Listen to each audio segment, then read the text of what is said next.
সকাল 5:30 থেকে উঠেই কাজে লেগে পড়লাম। কোনটা ছেড়ে কোনটা করব বুঝতে পারি না। এত পরিমাণে গ্রামে বাড়ির কাজ থাকে মেয়েদের, মেয়ে বউদের।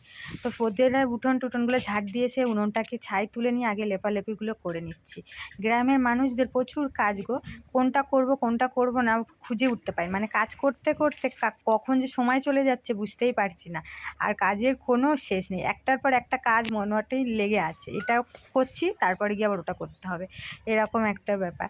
কাজ করতে, করতে হাঁপিয়ে যাচ্ছি। আর যা গরমও পড়েছে। তারপরে ওইদিকে লেপাটেপা হয়ে গেছে, কয়েকটা বাসন ছিল পুকুরে নিয়ে চলে এলাম।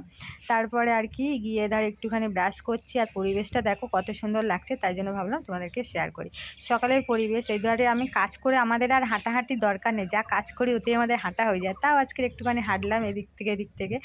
তারপরে এসে গিয়ে বাবুদেরকে টিউশানি সব পাঠিয়ে দিয়ে তারপরে আমি কী করলাম, আমি কয়েকটা শাক তুলে আজকে ভাজা করব। সজনে শাক তুললাম, আর এটা হলো গাঁদামণি শাক, আর কয়েকটা লোটে শাক তুলবো। কী বলো তো, 5 রকম শাক দিয়ে রান্না করলে না সেই শাকটা খেতে বেশ ভালোও লাগে। তো এধারে শাকটাক তুলে এনে বাছাবুছি করে নিয়ে তারপর একটুখানি ফ্রেশ হয়ে কয়েকটা জামা প্যান্ট ছিল কেচে কুচে নিলাম। তারপরে গিয়ে ভাতটাও বসিয়ে দিলাম। তারপরে শাক ভাজাটা করবো আর কি। শাক ভাজাটা তো শুধু কালো জিরে, কাঁচা লঙ্কা আর পেঁয়াজ ফোড়ন দিয়েছি, তাতেই আর একটু সামান্য লাস্টে চিনি দেবে, সেই স্বাদ হয়েছিল। তো চলো টাটা, নেক্সট ভিডিওতে দেখা হচ্ছে।